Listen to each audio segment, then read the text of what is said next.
Yan si Cherry, the iPad Queen.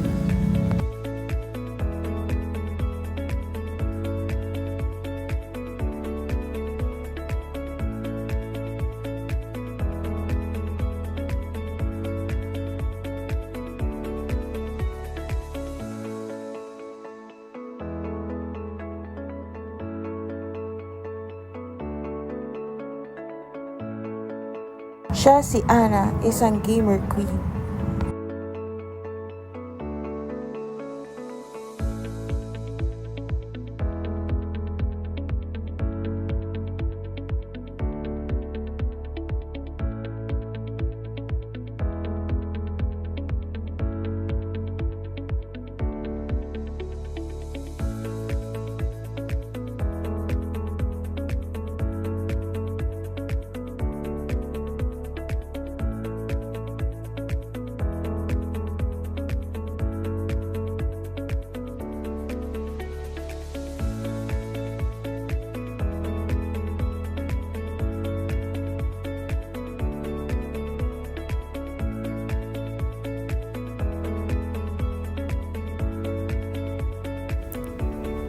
Siya naman si Kenna, the Scroll Queen.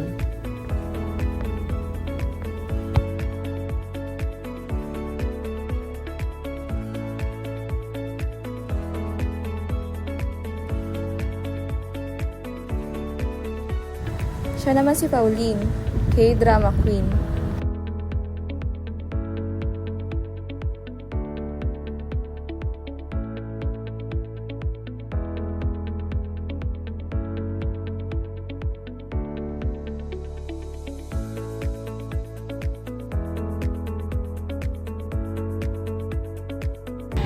Hi guys! Nandito kami ngayon sa Bustos Park at kasama ko sina Hannah, Ana and Pauline. at kakain kami ngayon sa Bustos Park.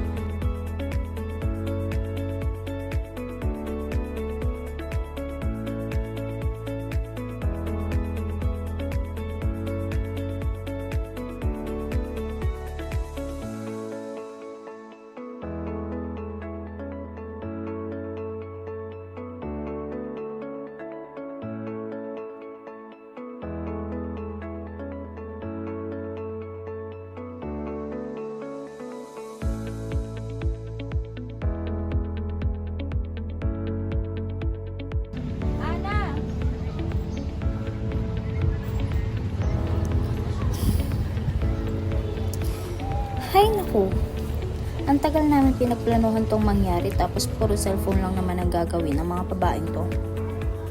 Sana pala, nagstay na lang ako sa bahay, nakapagbawi pa ako ng tulog. Mga kunwari pa silang excited hindi mo naman mga makausap dahil ang atensyon ay nasa kanya-kanyang mga cellphone.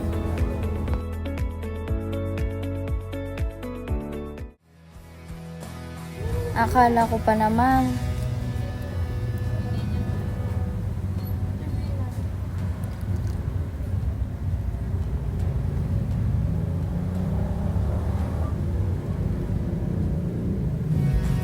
saya kami magduduyan, magtatawanan, magbibigay ng komento sa bawat isa, mag-share ng mga nangyari sa kanila sa mga nakaraang na araw, at pag-uusapan kung anong magiging future.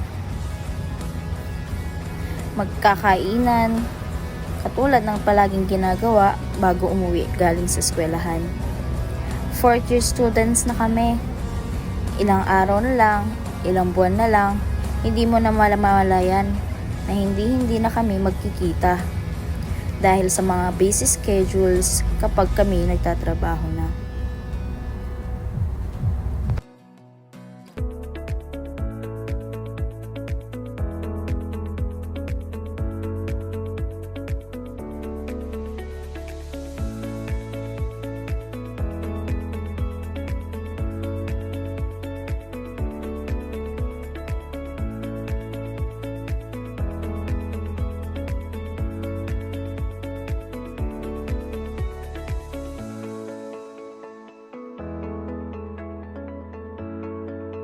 Hi guys! We're here at Cafe Galilea at kasama ko ulit sina Cherry!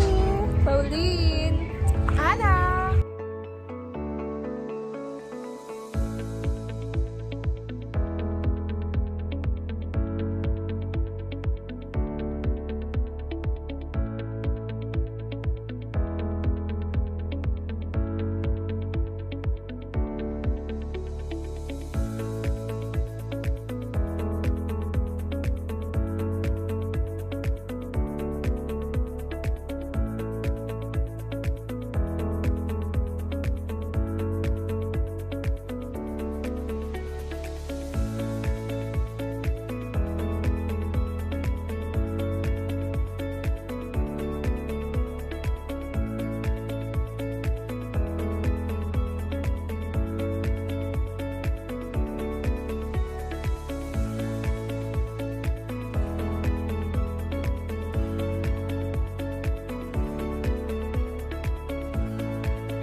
Ano ba naman to? Nagready pa naman ako for today and then ganito lang pala. Nakita pa kami lahat sila nakafocus lang sa cellphone. Kung sana kumakain kami na walang cellphone na hawak para nakapag-usap at banding sa mga nangyayari sa buhay namin ngayon. Lalo na graduating student na kami. Kaya sana nagkwentuhan kami kung ano nang mga ginagawa namin ngayon sa school, di ba? E di sana, mas enjoy.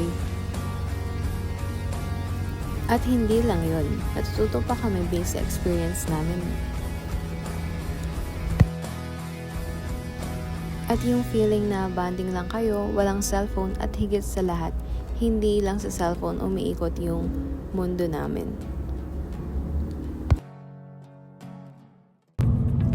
Hi guys! Ngayon, tanungin natin sila Fao, Ana, and Kenna about sa insight nila sa phone addiction. So, ikaw, Fao,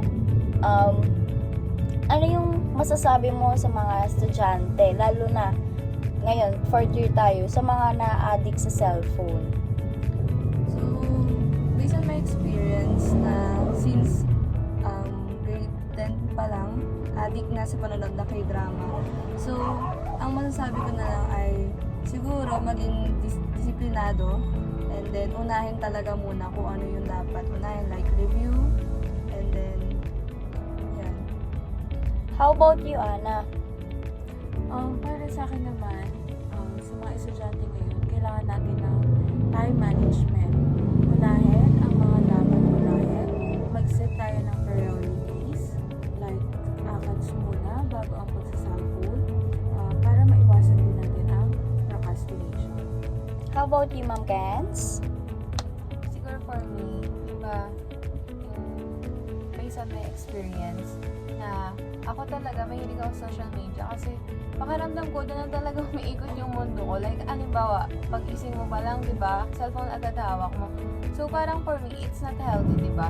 So, dapat, yung, dadagdag ko na lang din yung sinabi ni Fao, tsaka ni Ana na, dapat may discipline, and then yung time management. Kasi kung wala kang ganun, talagang lahat ng mga dapat mong gawin, hindi mo magagawa. Mas uunahin mo pa, yung, halimbawa, yung, mas uunahin pa yung panonood ng hindi naman dapat parang hindi siya makakatulong sa'yo. Kumbaga ano lang siya, parang wants mo lang siya. So dapat alam din natin yung needs and wants. Yun lang for me. Ako ba? Hindi nyo tatanungin. How about you, Ma'am Chair? So, for me, ang pagiging addict sa cellphone ay madami kang mamimiss. For example, na lang, sa kakatutok natin sa cellphone, hindi natin namamalayan na sana yung pangyayari na to nangyari kung hindi ako nakatutok sa cellphone. At saka, ayun, as a 4th year student, kailangan natin mag-time management, kailangan alam natin kung ano yung prioridad natin sa buhay. At saka, ang pagiging, kaya naman natin kontrolin yung sarili natin sa paggamit ng cellphone. And also, remember guys, how to use cellphone in a good way. Right? Yes! Okay, and that's our insight for phone addiction. And let's see some students in Bulacan State University about their insight about phone addiction. So guys, nandito ngayon tayo sa Bulacan State University Buses Campus at mag-i-interview tayo ng ilang mga estudyante about sa phone addiction. Hi ma'am, anong masasabi mo sa mga bata or kabataan or estudyante na nalululong sa mga cellphone? Bali yung pagkalulong ka sa cellphone ngayon is talagang talamak na and medyo mahirap na siyang solusyonan, pero I think dapat meron talagang guidance ng magulang kasi pagka wala talagang guidance ng magulang, mahirap kayo sa sarili ng bata na i-control yung paggamit ng cellphone. Okay, thank you ma'am! So ngayon, maghahanap po ulit tayo ng pwedeng interview. So, hello sir, pwede po ba kayo interview? So, ano po bang masasabi niyo sa mga estudyante or kabataan ngayon na naa-addict na po sa phone? So, sabi ko lang sa mga na-addict sa phone, dahil nga na-addict sila sa phone, mas inuuna pa nila yung mga unimportant things rather than important things. For example, gaya ngayon na medyo hell week na sa sa mga student, madaming activities, gaya defense, final exam. Sinuuna pa yung mga Facebook, pag-mobile games, etc. Rather than pag-review. Kaya minsan, nagre-result sa mababang performance sa academic. Thank you, sir. Kayo, anong masasabi nyo sa mga estudyanteng na-addict ngayon sa cellphone? Comment down below and pipili kami ng 2 best answer na mananalo ng Gcash. So that's the end of our vlog. I hope you like it. Please like, comment, Share!